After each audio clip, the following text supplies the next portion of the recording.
وكفى وسلام على عباده الذين اصطفى أما بعد أعوذ بالله من الشيطان الرجيم بسم الله الرحمن الرحيم هو الله الذي لا إله إلا هو الملك القدوس السلام المؤمن المهيمن العزيز الجبار المتكبر سبحان الله عما يشركون.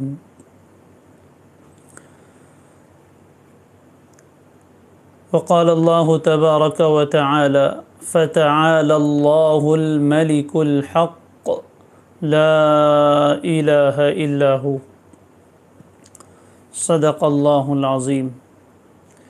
اللہم صل علی سیدنا محمد وعلی آل سیدنا محمد وبارک وسلم.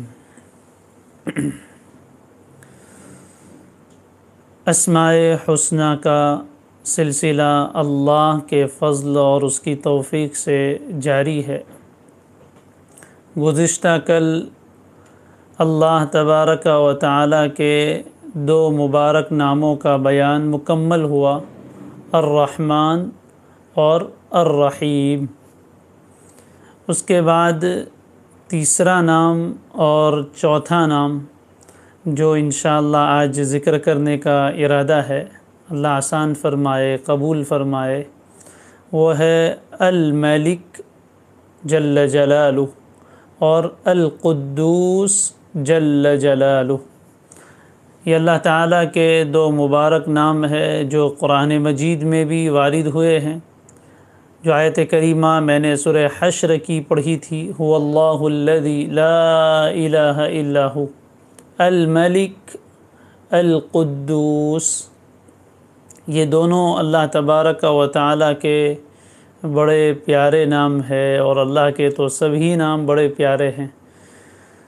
آج کوشش کریں گے کہ ان دونوں ناموں کا معنی بھی ہم سمجھیں، اور اس میں کیا معرفت چھپی ہے، اس کے ذریعے سے اللہ تبارک و تعالیٰ کی کیا پہچان ہوتی ہے وہ بھی ہم معلوم کریں، اور پھر اس نام کے ہمارے اوپر اثرات کیا ہونے چاہیے، اس نام کے ہم سے کیا تقاضے ہیں، اس کو بھی انشاءاللہ معلوم کرنے کی کوشش کریں گے.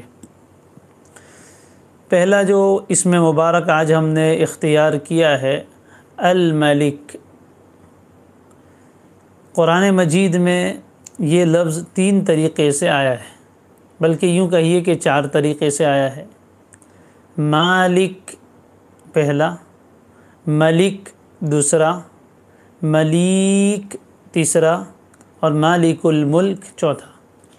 سورہ فاتحہ میں ہم پڑھتے ہیں مالکی یوم الدین، مالکی یوم الدین، اور دوسری قرأت اسی میں ہے ملیکی یوم الدین.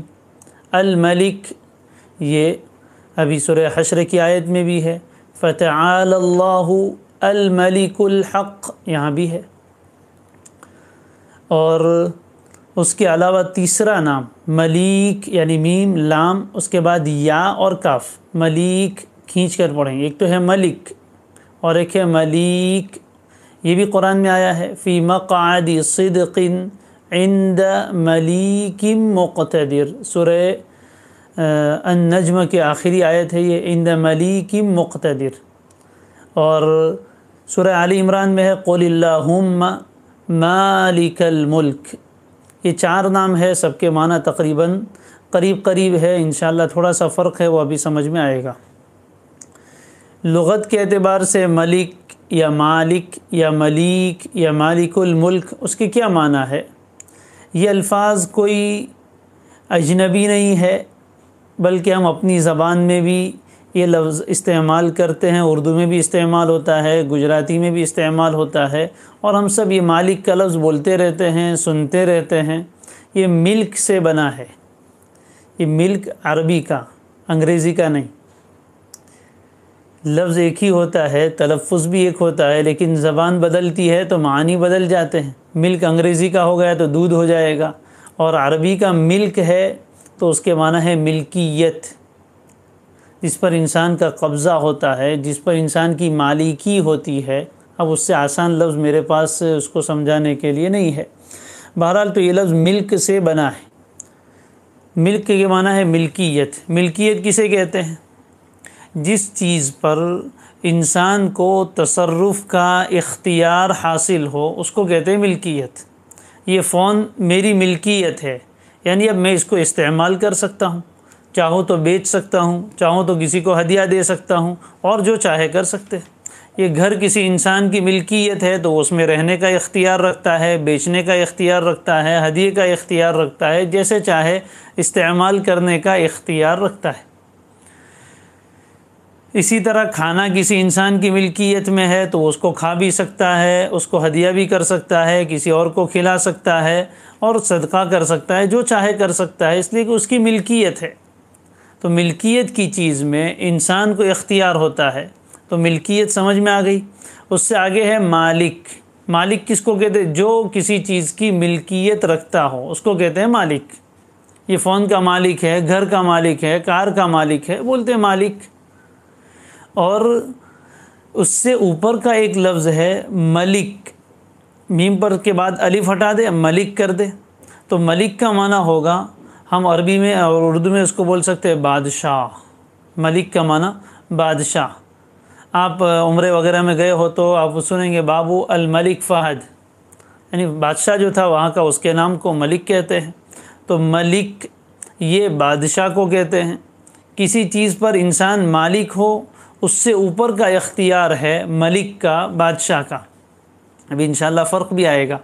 اور تیسرا لفظ ہے ملیک، یہ فعیل کے وزن پر ہے، اس میں اور زیادہ مبالغہ ہوا، ملکیت کے معنی میں اور زیادتی بیان کرنے کے لیے پہلا مالک، پھر ملک، اور اس سے بھی اوپر کا لفظ لایا گیا ملیک۔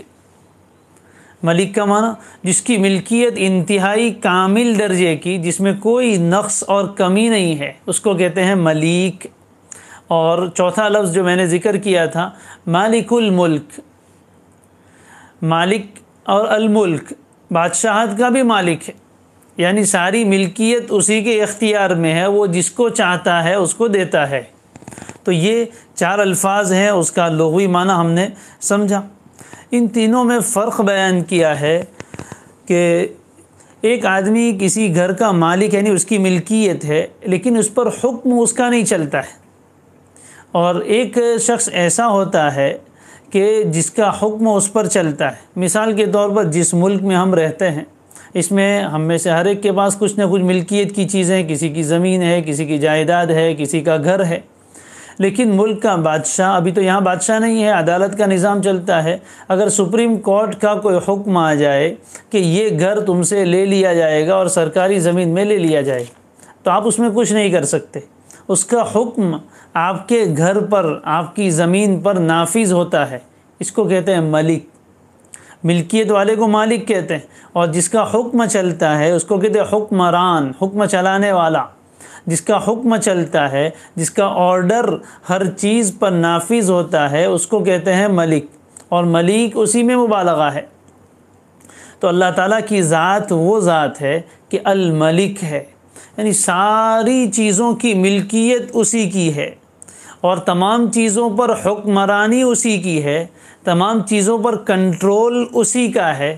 اس کے ارادے کے بغیر کچھ بھی نہیں ہو سکتا، اس کے حکم کے بغیر کچھ بھی نہیں ہو سکتا۔ یہ ملک ہے، یہ بادشاہ ہے، یہ حقیقی بادشاہت ہے، یہ حقیقی حکمرانی ہے کہ اللہ کا حکم ہر چیز پر چلتا ہے، کل جہاں پر سکہ اس کا رائج ہے، کوئی چیز اس کے ارادے سے باہر نہیں نکل سکتی، کوئی چیز اس کے حکم کے بغیر حرکت نہیں کر سکتی۔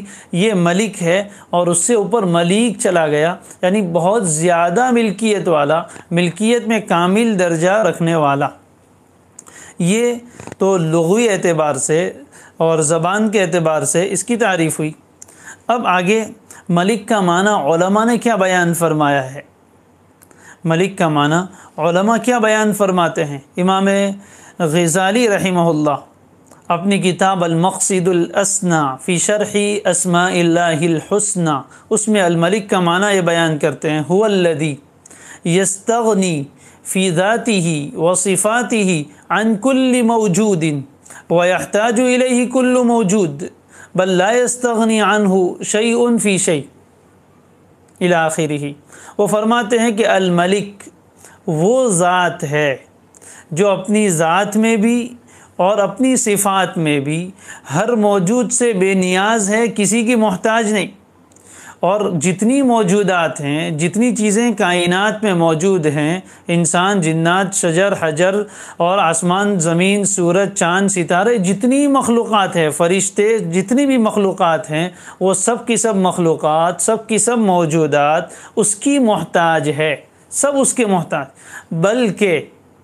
بلکہ ان موجودات میں سے کوئی چیز، کسی بھی چیز کے بارے میں اللہ سے مستغنی اور بے نیاز نہیں ہے، وہ ہر چیز کے بارے میں اللہ کی محتاج ہے۔ یہ الملک کا معنی ہے۔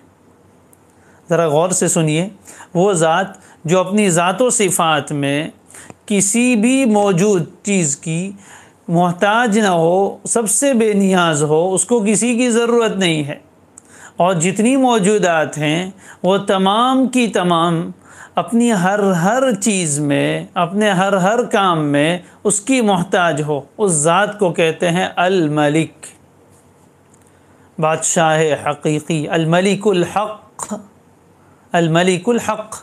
دنیا میں اللہ تبارک و تعالیٰ نے بہت سے انسانوں کے اس طرف چیزوں کی ملکیت کی نسبت کی ہے۔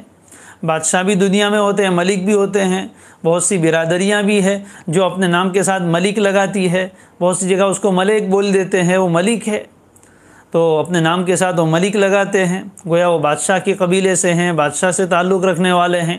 دنیا میں بہت سارے ملک گزرے بھی ہے، قرآن مجید میں بھی یہ لفظ انسانوں کے لیے استعمال ہوا ہے، لیکن یہ ساری کی ساری چیزیں، یہ ساری کی ساری بادشاہتیں مجازی ہے، محدود ہے، ان کے اختیارات بہت زیادہ محدود ہیں، بہت چھوٹے معنی میں ان کو ملک اور بادشاہ کہا گیا ہے۔ باقی حقیقی بادشاہی اور حقیقی ملکیت، تعالی اللہ الملک الحق، وہ اللہ جو حقیقی معنی میں الملک ہے، حقیقی معنی میں بادشاہ ہے، وہ بہت بلند و بالا ہے۔ تو حقیقی بادشاہی صرف اللہ کی ہے، حقیقی ملکیت صرف اللہ کی ہے، باقی کسی کے پاس ذاتی ملکیت نہیں ہے، حقیقی ملکیت نہیں ہے۔ اللہ مالک الملک ہے۔ دنیا میں جتنے بادشاہ ہیں ان کو بادشاہی دینے والا اللہ ہے۔ دنیا میں جتنے مالک ہیں کسی بھی چھوٹی سے چھوٹی چیز کے یا بڑی سے بڑی چیز کے، ان کو اس چیز کا مالک بنانے والا اللہ ہے، اور ان کی ملکیت ایک وقت پر جا کر ختم ہو جائے گی، یا تو وہ زندہ ہوں گے اور ملکیت سے وہ چیز نکل جائے گی، یا وہ چیز ان کی ملکیت میں رہے گی لیکن وہ دنیا سے چلے جائیں گے، وہ دنیا سے چلے جائیں گے۔ لہذا اللہ تعالیٰ کی ملکیت یہ حقیقی ہے، ذاتی ہے، ابدی ہے، ہمیشہ ہمیشہ کی ہے۔ اس کے علاوہ جتنی چیزوں پر اختیارات انسان کے نظر آتے ہیں وہ بھی بڑے محدود۔ انسان کسی چیز کا مالک ہوتا ہے لیکن اس پر اس کا پورا اختیار نہیں چلتا۔ یہ جسم ہمارا ہے، ہمیں دکھ رہا ہے کہ ہم اس کے مالک ہیں، حقیقت میں نہیں ہے لیکن نظر آ رہا ہے، لیکن اس جسم پر پورا اختیار ہمارا نہیں چلتا کہ ہم جیسا چاہے ویسا ہی یہ جسم پوری باتیں کریں۔ ہم تو نہیں چاہتے کہ بیمار ہوں لیکن بیمار ہو جاتے ہیں، ہم نہیں چاہتے ہیں کہ کمزور ہوں لیکن کمزور ہو جاتے ہیں، ہم نہیں چاہتے کہ بوڑھے ہوں لیکن بوڑھے ہو جاتے ہیں، انسان نہیں چاہتا کہ چہرے پر جھریاں پڑے لیکن پڑ جاتی ہے، انسان نہیں چاہتا کہ بال سفید ہو لیکن ہو جاتے ہیں۔ تو انسان کا پورا اختیار اس کے جسم پر بھی نہیں چلتا۔ مال ہے، انسان اس کا مالک ہے، لیکن اس کا مال ہر اس کی مرضی اس کے مال میں پوری ہو، ایسا نہیں ہو سکتا، ایسا نہیں ہو سکتا۔ تو معلوم ہوا کہ حقیقی ملکیت اللہ تبارک و تعالی کی ہے، اور دنیا میں تو مجازی طور پر اللہ تعالیٰ نے بہت سے انسانوں کو بادشاہت اور اختیارات اور ملکیت دے رکھی ہے، لیکن ایک وقت آئے گا جب سب ملکیتیں ختم ہو جائے گی، وہ دن ہے بدلے گا، مالکی یوم الدین، ملکی یوم الدین، وہ بدلے کے دن کا تنہا مالک ہے، اور تنہے کے بدلے کے دن کا تنہا بادشاہ ہے۔ اس دن کہے گا الیوم تجزا کل نفس بما کسبت لا ظلم اليوم ان اللہ سریع الحساب۔ آج ہر انسان کو اس کے کیے کا پورا بدلہ دے دیا جائے گا، کوئی ظلم نہیں ہوگا، وہ سریع الحساب ہے، بہت جلدی حساب لے لے گا۔ لیکن اس دن پوچھے گا لمن الملک اليوم، آج کے دن بادشاہت کس کی ہے؟ لمن الملک اليوم، آج کے دن بادشاہت کس کی ہے؟ سب پر خاموشی طاری ہو جائے گی، سکتہ طاری ہو جائے گا۔ پھر وہ کہے گا للہ الواحد القہار، اکیلے اللہ کی جو سب پر غالب ہے، اسی کے اکیلے کی بادشاہت۔ کہے گا انا الملک، میں اکیلا بادشاہ ہوں، کوئی میرے ساتھ بادشاہت میں شریک نہیں ہے، تو اس کی ملکیت، اس کی بادشاہت ظاہر ہوگی۔ اب اس نام کی معرفت حاصل کرنے کے لیے ذرا تفصیل سمجھنی ہے۔ یہ نام ایسا ہے کہ عظمتوں سے بھرا ہوا ہے۔ الملک بولے تو انسان کا دل عظمتوں سے بھر جائے۔ ہم نے وہ بادشاہت کا دور دیکھا نہیں ہے، جمہوریت کے دور میں آنکھیں کھولی ہے اور زندگی گزار رہے ہیں۔ ایک زمانہ تھا دنیا میں بادشاہت کا، کہ دنیا میں بادشاہ ہوتے تھے، کوئی ان سے پوچھنے والا نہیں، اپنی بادشاہت میں جس سے چاہے چھین لے، جس کو چاہے دیں، جس کو چاہے مار دے، جس کو چاہے چھوڑ دے، یہ سارے اختیارات وہ کرتے تھے۔ پورے ملک کے وہ بادشاہ بنے بیٹھے تھے اور ان کا اختیار پوری اپنی رعایا پر چلتا تھا، اور وہ اپنے اختیارات کا صحیح غلط استعمال کرتے رہتے تھے۔ اگر اس دور کو انسان دیکھے یا پڑھے یا سوچے تو ادنا سے درجے میں کچھ جھلک معلوم ہوتی ہے، وہ بھی محدود درجے میں۔ اللہ تبارک و تعالی قرآن میں فرماتے للہ ملک السماوات والارض وما بینہما، آسمانوں کی بادشاہت، زمین کی بادشاہت، آسمان و زمین کے درمیان جتنی چیزیں ہیں ان سب کی بادشاہت للہ، اکیلے اللہ کی۔ الا لہ الخلق والامر، پیدا بھی اسی نے کیا اس لیے وہ بادشاہ مالک ہے، اور امر بھی اسی کا چلتا ہے، آرڈر بھی اسی کا چلتا ہے، پیدا کر کے وہ غافل نہیں ہو گیا۔ اب ذرا کائنات پر ایک نظر ڈالیے، ایسے اونچے آسمان، اس پر پورا کنٹرول اللہ کا ہے۔ ان اللہ یمسک السماوات، آسمانوں کو اسی نے تھاما ہوا ہے، والارض، زمین کو بھی اسی نے روکا ہوا ہے کہ وہ ہلتے نہیں ہے، اپنی جگہ سے ہٹتے نہیں ہے۔ کیسا اس کی بادشاہت، سورج پر اس کی بادشاہت، سورج اس کے ارادے سے، اس کے حکم سے نکلتا ہے اور اس کے حکم سے ڈوبتا ہے۔ چاند پر، ستاروں پر، بارش پر، دریاؤں پر، سمندروں پر، زمینوں پر، پہاڑوں پر، ہر انسان پر اس کی بادشاہت۔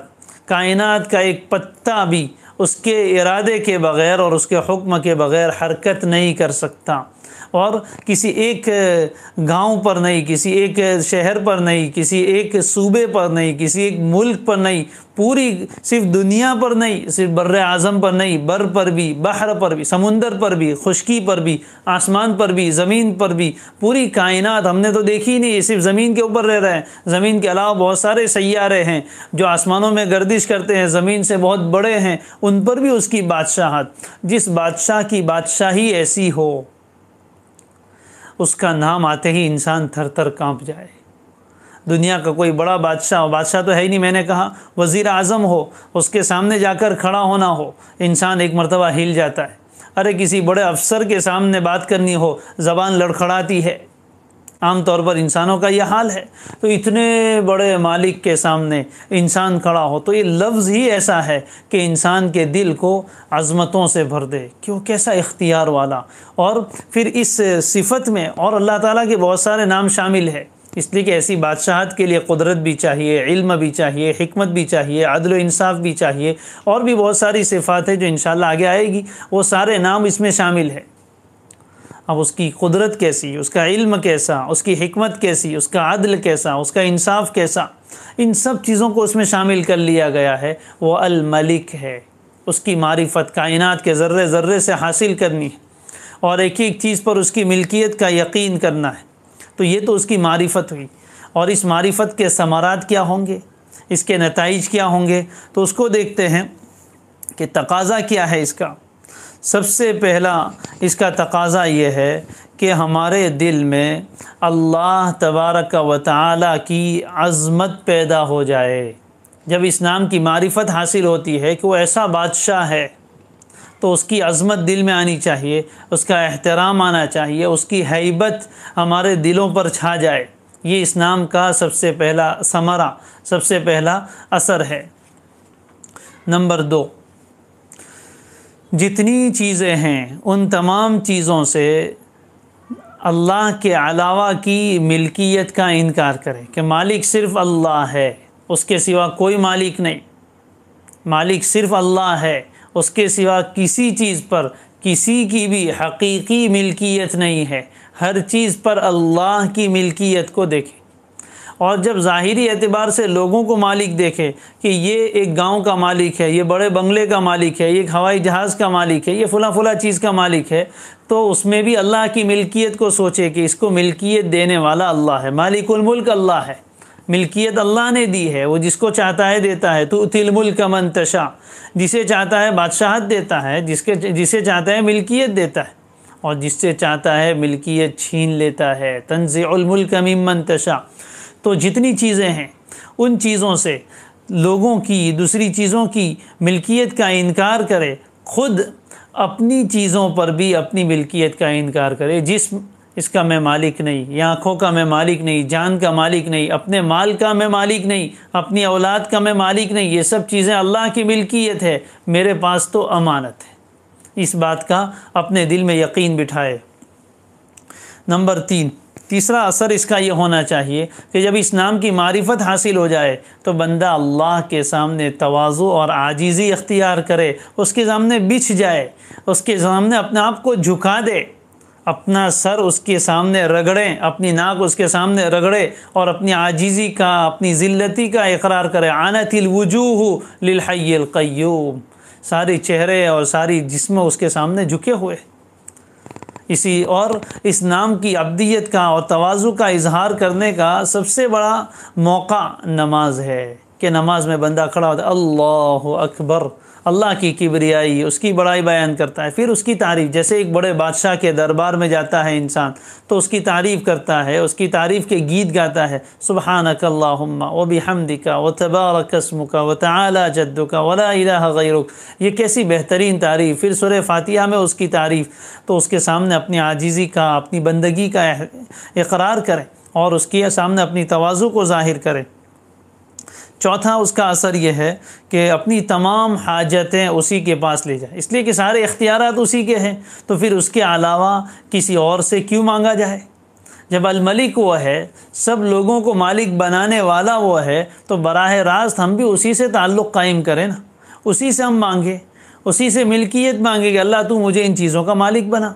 اپنی جو بھی چھوٹی بڑی حاجت ہو اس کو اسی کے دربار میں لے کر جائے، اسی سے مانگا جائے۔ یہ بھی اس نام کی معرفت کا لازمی تقاضا ہے۔ جو انسان اس نام کی معرفت حاصل کر لیتا ہے تو پھر وہ لوگوں کے سامنے ہاتھ نہیں پھیلاتا، وہ لوگوں سے سوال نہیں کرتا، لوگوں سے امیدیں نہیں رکھتا، اس لیے کہ الملک اللہ ہے، باقی کوئی حقیقی مالک نہیں ہے۔ اس نام کا ایک لازمی اثر یہ بھی ہونا چاہیے کہ جب الملک کی معرفت ہو گئی تو پھر بندہ اسی کا بندہ بن کر رہے، اسی کا غلام بن کر رہے، کسی اور انسان کی غلامی قبول نہ کرے، دنیا کے ظالموں کی، جابروں کی غلامی قبول نہ کرے۔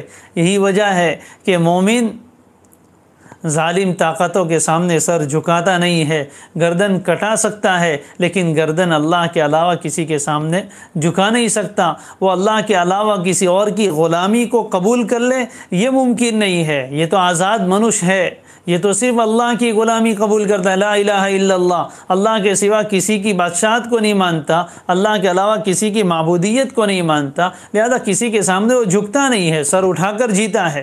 یہ خودداری، یہ غیرت، یہ جرأت اللہ تبارک و تعالی نے ہمیں عطا فرمائی ہے۔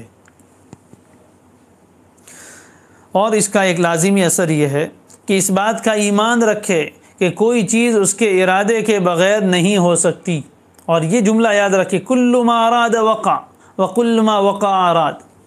ہر وہ چیز جس کا اللہ ارادہ کرے وہ واقع ہو کر رہے گی، اس کا ارادہ نافذ ہے۔ فعال لما یرید، جو چاہتا ہے کر گزرتا ہے، کوئی چیز اس کو روک نہیں سکتی۔ ہم بہت سی چیزیں چاہتے ہیں لیکن کر نہیں پاتے، ہمارے ہر ارادے پورے نہیں ہوتے، لیکن اللہ وہ ذات الملک ہے، بادشاہ کا کون ارادہ روک سکتا ہے؟ وہ جو ارادہ کرتا ہے، انما امرہ اذا اراد شیئا ان یقول له کن فیکون، وہ کن فیکون کا مالک، بس اس کا ارادہ ہی وجود ہے، اور جو چیز بھی واقع ہوئی ہے اس کے ارادے سے ہی ہوئی ہے، اس کے ارادے کے بغیر کائنات میں کچھ نہیں ہو سکتا، اچھا ہو یا برا سب کچھ اس کے ارادے سے واقع ہوا۔ یہ الگ بات ہے کہ اس کو اس چیز سے محبت ہے یا نہیں ہے، یہ ایک الگ مسئلہ ہے، لیکن جتنی چیزیں دنیا میں اچھی ہو یا بری اس کے ارادے سے ہی ہوتی ہے، اس کے ارادے کے بغیر نہیں ہو سکتی۔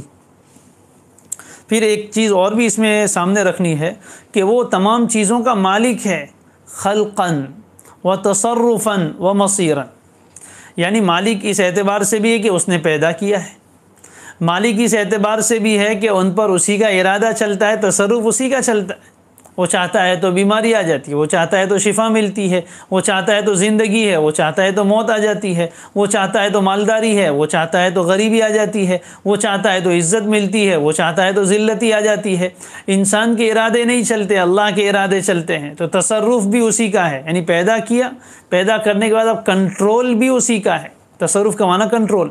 اور تیسری چیز مصیراً، لوٹ کر بھی اسی کے پاس آنا ہے، ایسا نہیں کہ اب اس نے بنا دیا اور اس کے بعد ہم آزاد ہو گئے، نہیں، اخیر تک پھر واپس لوٹ کر اسی کے پاس جانا ہے۔ ایک عالم نے اس کو بہت اچھی مثال سے سمجھایا کہ ایک کمپنی ہے جو ہوائی جہاز بناتی ہے، اور وہ بھی جیٹ فائٹر بناتی ہے، یعنی جو جنگ میں استعمال ہوتے ہیں وہ ہوائی جہاز بناتی ہے۔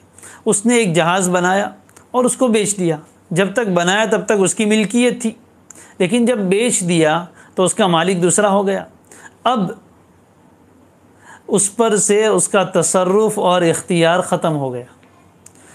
کمپنی بنانے والی یہ چاہتی ہے کہ یہ ہوائی جہاز فلاں ملک میں استعمال نہ کیا جائے، وہاں بمباری نہ کی جائے، لیکن جس نے خریدا وہ چاہتا ہے، تو اس کا ارادہ چلتا ہے، بنانے والے کا نہیں، اور پھر لوٹ کر واپس اس کے پاس آنے والا نہیں ہے۔ لیکن اللہ تعالیٰ کی ملکیت کامل ہے، بنایا تب بھی وہی مالک، بنانے کے بعد بھی اس کی ملکیت ختم نہیں ہوئی، ملکیت اسی کی باقی ابھی بھی اور آئندہ بھی، اور پھر لوٹ کر بھی ہمیں اسی کے پاس جانا ہے۔ وَإِلَى اللَّهِ الْمَصِيرُ، لوٹ کر اللہ ہی کے پاس جانا ہے، تو کنٹرول بھی اسی کا ہے، کبھی بھی اللہ کے کنٹرول سے کوئی چیز نکل سکتی نہیں ہے۔ امام غزالی رحمہ اللہ نے ایک اور عجیب بات لکھی ہے کہ بندہ اس صفت کو اپنے اندر کیسے پیدا کرے۔ اللہ تو الملک الحق ہے، تو ہمیں بھی الملک بن کے رہنا ہے، لیکن کیسا ملک بنیں گے؟ ہماری ملکیت اپنے اعتبار سے ہوگی، ہم ملک اور بادشاہ ہوں گے اپنے اعتبار سے، اللہ تعالیٰ ملک ہوں گے اس کے اعتبار سے۔ ہماری ملکیت، اللہ کے نام کا یہ اثر ہمارے اوپر جب آئے تو کیا ہونا چاہیے کہ بندہ اللہ کے علاوہ ہر چیز سے مستغنی اور بے نیاز ہو جائے، صرف اللہ کا محتاج اپنے آپ کو بنا کر رکھے، باقی ساری چیزوں سے اپنی احتیاج اور اپنی محتاجگی ختم کر لے، تو یہ اس معنی میں خود ملک ہوا۔ اللہ کی ذات کے بارے میں بتایا تھا کہ وہ اپنی ذات و صفات میں کسی بھی موجودات میں سے کسی بھی موجود کا محتاج نہیں، سب سے مستغنی اور بے نیاز ہے۔ تو بندہ اللہ کے سوا باقی تمام چیزوں سے مستغنی ہو جائے، بے نیاز ہو جائے، تو یہ بندہ بھی الملک بن گیا، یعنی اللہ کے نام الملک کا اس پر یہ اثر ظاہر ہوا، اس کی یہ تجلی پڑی۔ پھر اور ایک چیز وہ بیان فرماتے ہیں کہ اللہ کے اس نام کا حصہ بندے کے اندر یہ آنا چاہیے کہ وہ ملک اور بادشاہ یعنی حکمران بن کر رہے، کس پر؟ اپنے جسم پر، اپنے قلب پر، اپنے جسم پر حکمرانی اسی کی ہو، یعنی اپنے جسم کو اپنا تابع بنائے، اپنے اعضاء کو، اپنی آنکھوں کو، اپنے کان کو، اپنے زبان کو، اپنے ہاتھ پیر کو اپنے ارادے کے تابع بنائے، اور اپنے ارادے کو اللہ کے ارادے کے تابع بنائے، یعنی اعضاء کے اوپر وہ حکمرانی کرے، اعضاء اس پر حکمرانی نہ کرے۔ اسی طرح اپنے غضب، غصے پر، اپنی شہوت پر، اپنی خواہشات پر اس کی حکمرانی چلے، یعنی ان کو اپنے تابع بنائے، وہ خود غضب کے تابع نہ ہو جائے، وہ خود شہوات کا غلام نہ بن جائے، وہ خود مال دولت کا غلام نہ بن جائے۔ یہ انسان جو یہ کام کرتا ہے کہ اپنے پورے جسم پر اللہ کی حکمرانی کو نافذ کرتا ہے، اللہ کے حکم کے مطابق اپنے اعضاء کو استعمال کرتا ہے، اور اللہ تعالیٰ کے حکم کے مطابق وہ اپنے غصے کو، اپنی شہوت کو اور اپنی خواہشات کو کنٹرول کرتا ہے، یہ انسان بھی اس نام سے بڑا حصہ پانے والا ہے۔ گویا اس نے اپنے دائرے میں رہتے ہوئے اپنی ملکیت، اپنی حکمرانی، اپنی بادشاہت قائم کر دی۔ اور پھر ایک درجہ اس سے آگے کا بھی ہے، وہ یہ ہے کہ اپنے آپ کو اس درجے تک پہنچا دے کہ لوگ اس کے محتاج بن جائے، وہ لوگوں کا محتاج نہ رہے۔ تو یہ بھی اللہ تعالیٰ کے اس نام کا خاصہ ہے جو اللہ اپنے خاص بندوں کو عطا فرماتے۔ اس میں صف اول میں انبیاء علیہم السلام کہ وہ علم میں، دوسری چیزوں میں تمام مخلوق ان کی محتاج ہوتی ہے، وہ مرجع الخلائق ہوتے ہیں، وہ مرجع العلماء ہوتے ہیں، لوگ ان کے پاس رجوع کرتے ہیں، لوگ ان کے پاس آتے ہیں، وہ لوگوں کے پاس نہیں جاتے۔ ان کے پاس اتنا علم ہوتا ہے کہ لوگ ان کے علم کے محتاج ہیں، وہ لوگوں کے علم کے محتاج نہیں ہوتے۔ ان کو اللہ اتنا مال دیتا ہے کہ لوگ ان کے مال کے محتاج ہوتے ہیں، مال کے لیے ان کو دوسروں کے پاس نہیں جانا پڑتا۔ ان کے پاس وہ صلاحیتیں ہوتی ہیں کہ لوگ ان کے محتاج ہوتے ہیں، وہ لوگوں کے محتاج نہیں ہوتے۔ یہ بھی اللہ تبارک و تعالیٰ کے اس مبارک نام الملک کے اثرات ہیں جو انسان کے اوپر آتے ہیں۔ یہ کچھ اس کے اثرات تھے۔ اور اس کے بعد ایک کرنے کا کام یہ ہے کہ خود اپنی بھی تربیت اسی طرح کی جائے، اپنے چھوٹے اور معصوم بچوں کے ذہن میں بھی یہ بات بٹھائی جائے کہ ملکیت اور حکمرانی صرف اللہ کی ہے اور کسی کی نہیں ہے۔ بچپن سے ان کی اس بات پر تربیت کی جائے کہ ہم مالک نہیں ہے، اللہ مالک ہے۔ چنانچہ اس سلسلے میں دو واقعے بیان کر کے اس نام کے متعلق جو باتیں ہیں اس کو ختم کرتے ہیں۔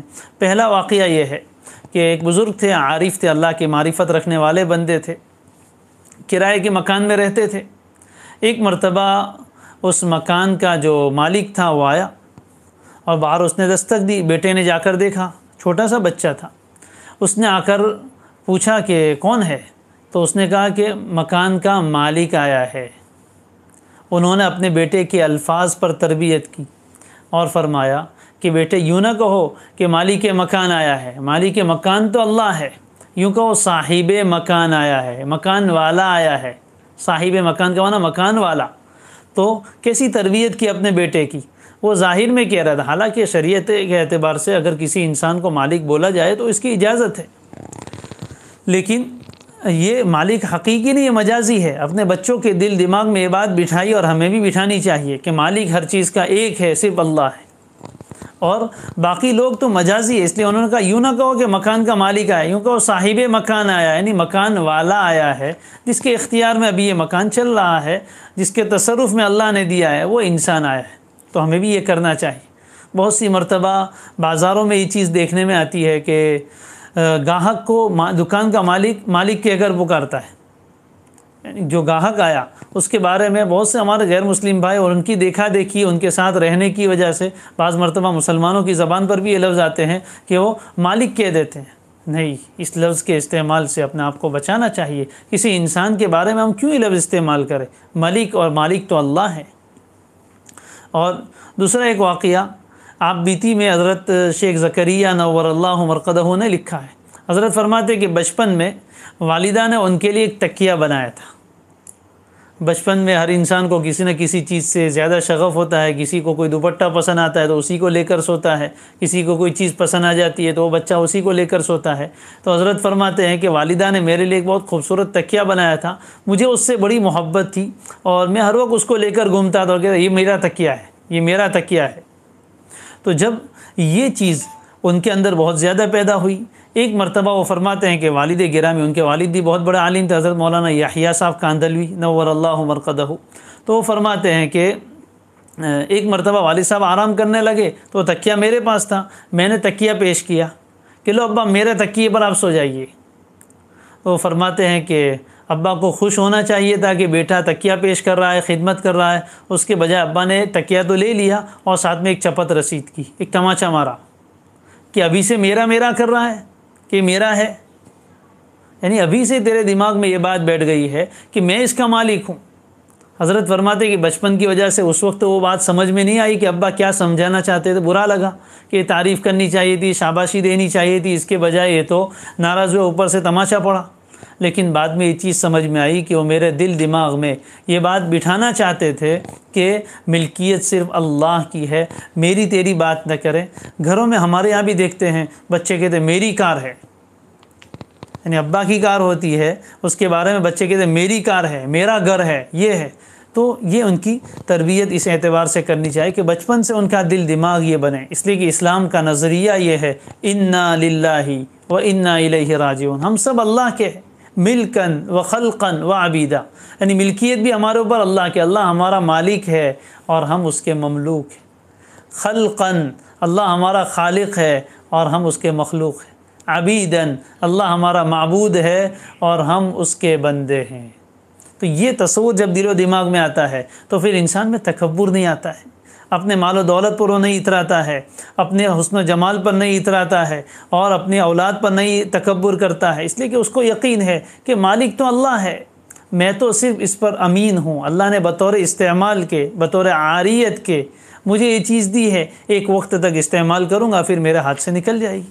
تو جب یہ نظریہ بیٹھ جاتا ہے تو پھر انسان کے لیے اللہ تعالیٰ کی عبادت کرنے میں آسانی ہو جاتی ہے اور اللہ کی بندگی کرنے میں آسانی ہو جاتی ہے۔ اس لیے بچپن سے اپنے بچوں کا یہ دماغ بنانا چاہیے، ان کی سوچ ایسی بنانی چاہیے کہ وہ کسی چیز کا اپنے آپ کو مالک نہ سمجھے، بلکہ سب چیزوں کے بارے میں کہ اللہ کا ہے، اللہ نے ہمیں دیا ہے، یہ ہے اللہ کا، لیکن اللہ نے ہمیں دیا ہے۔ تو اس چیز کا بچپن سے دماغ بنانا چاہیے، سوچ یہ بنانی چاہیے، تو اس سے انشاءاللہ بہت زیادہ فائدہ ہوتا ہے۔ بہرحال یہ ایک ہی نام ہوا، وقت کافی ہو گیا ہے، دوسرے نام کا ارادہ تھا لیکن آج شروع کرنے کا بھی ارادہ نہیں ہو رہا ہے۔ الملک یہ اللہ تعالیٰ کا نام ہے، مالک بھی ہے، ملک بھی ہے، ملیک بھی ہے اور مالک الملک بھی ہے۔ اس نام کی معرفت حاصل کرنی ہے، عظمت، ہیبت، جلال اللہ کا ہے، اور جب بھی اللہ کے سامنے نماز میں کھڑے ہوں تو اس بات کا تصور کریں کہ میں شہنشاہ اعظم کے سامنے کھڑا ہوں، کائنات کے مالک کے سامنے کھڑا ہوں، اس چیز کا تصور ہو تو پھر انسان کا دل اس کے سامنے جھکا جاتا ہے۔ اور جب اللہ کی یہ الملک والی صفت انسان کے سامنے آتی ہے تو پھر بہت بڑا فائدہ انشاءاللہ یہ ہوگا کہ اس کی نافرمانی کی جرأت نہیں ہوگی۔ انسان کس کے حکم کو ٹھکراتا ہے، کس کے حکم کو نظر انداز اور اگنور کرتا ہے، جس کی اس کی نظر میں کوئی وقت نہ ہو۔ اگر کوئی بڑا پولیس افسر ہے، وہ کوئی حکم دے، وہ کوئی آرڈر دے، اس کی خلاف ورزی کرتے ہوئے انسان ڈرتا ہے۔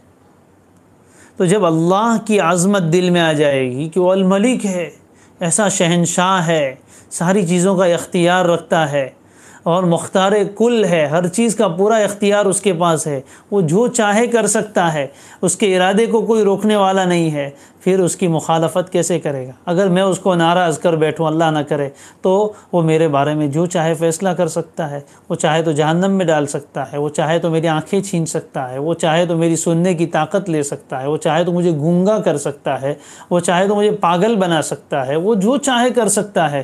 اتنے بڑے بادشاہ کی، اتنے بڑے الملک کی، جس کا حکم کائنات کی ہر چیز مانتی ہے، سورج اس کا حکم مانتا ہے، چاند اس کا حکم مانتا ہے، آسمان و زمین اس کا حکم مانتے ہیں، فرشتے اس کا حکم مانتے ہیں، اور شجر حجر ہر چیز اس کا حکم مانتی ہے، تو میں کون ہوتا ہوں اس کے حکم کی خلاف ورزی کرنے والا؟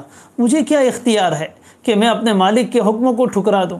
جب اس نام کی حقیقی معرفت حاصل ہوتی ہے تو انسان کی زندگی پر اس کا ایک خاص اثر پڑتا ہے۔ اور میں نے شروع میں ذکر کیا تھا کہ ان ناموں کی معرفت حاصل کرنے سے ہمارا مقصد یہ ہے کہ اس کے اثرات انسان کی زندگی کے ہر شعبے پر پڑیں گے۔ ان عقائد کو انسان کے ظاہری اعمال سے بہت گہرا تعلق ہے، پہلے دل بنتا ہے پھر اعضاء بنتے ہیں، اس لیے زیادہ توجہ دل پر دینی چاہیے۔ انبیاء نے دلوں پر محنت کی، اعتقادات صحیح کیے، اللہ کے بارے میں ایک صحیح تصور دیا، جس کی وجہ سے انسان کے سلوک میں، اس کے برتاؤ میں، اس کے معاملات میں، اس کے بیہیویئر میں بہت زیادہ واضح فرق ہوتا ہے۔ پھر وہ انسان تکبر نہیں کرتا، وہ بڑے بول نہیں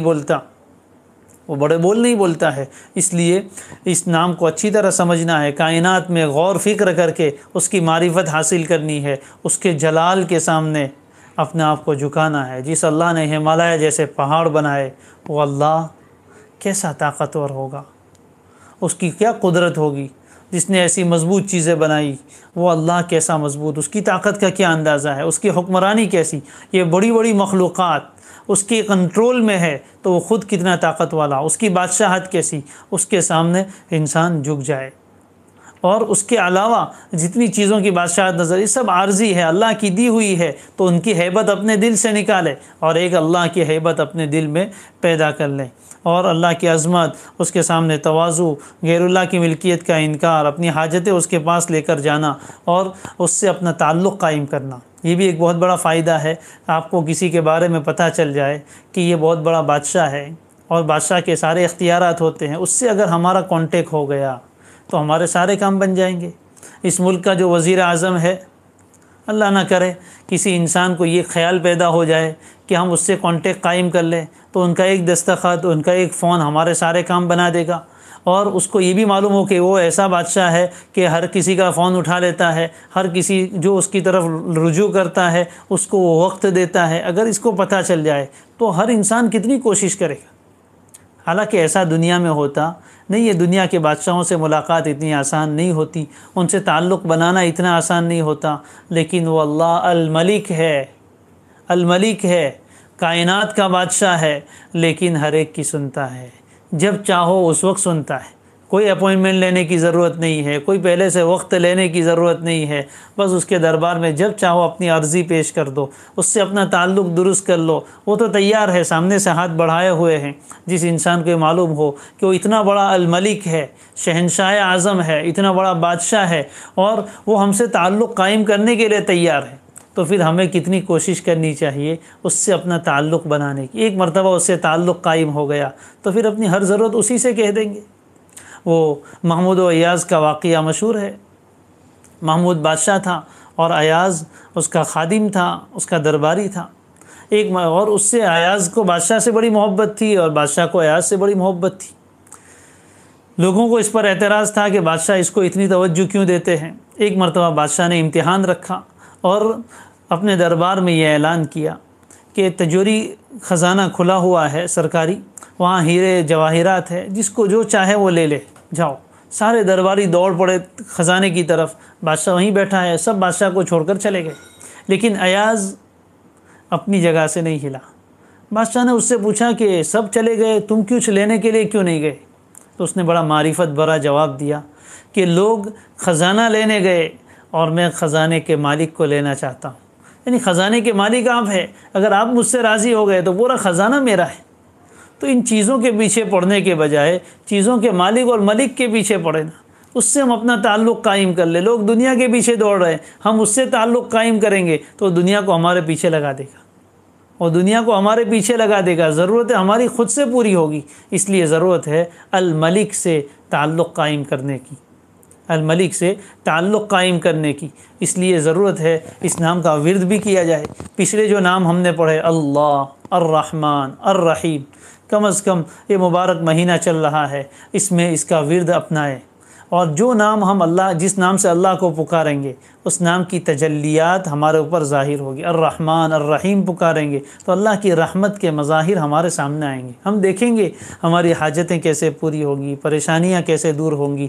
یا رحمان یا رحیم، یا رحمان یا رحیم، محبت کے ساتھ معنی کو سمجھتے ہوئے، اللہ کی رحمت کو اپنی طرف کھینچتے ہوئے اس نام کا کثرت سے محبت کے ساتھ ورد کیا جائے۔ یا مالک، یا ملک، اس نام کا ورد کرنے سے اللہ تعالیٰ کی شہنشاہی اور اس کی عظمت دل میں آتی ہے۔ پھر اللہ تبارک و تعالیٰ اس نام کا اثر بھی عطا فرماتے ہیں کہ پھر ہمارا حکم انشاءاللہ ہمارے جسم پر چلے گا۔ بہرحال اللہ تعالیٰ ان اسماء حسنہ کے برکات ہمیں عطا فرمائے، اس کے ثمرات عطا فرمائے، اس کی تجلیات عطا فرمائے، اس کے معارف سے ہمیں آشنا فرمائے۔ اللہ تبارک و تعالیٰ ان ناموں پر ایمان عطا فرمائے، اور ان ناموں کی برکت سے اللہ تبارک و تعالی ہم سب کی مغفرت فرما دے۔ اللہ حسن خاتمہ کی دولت سے اپنے اپنے وقت پر ہمیں مالا مال فرمائے۔ اللہ تعالی ہمیں کسی کا محتاج نہ بنائے۔ جتنے بیمار ہیں ان ناموں کی برکت سے اللہ تعالی شفا عطا فرمائے۔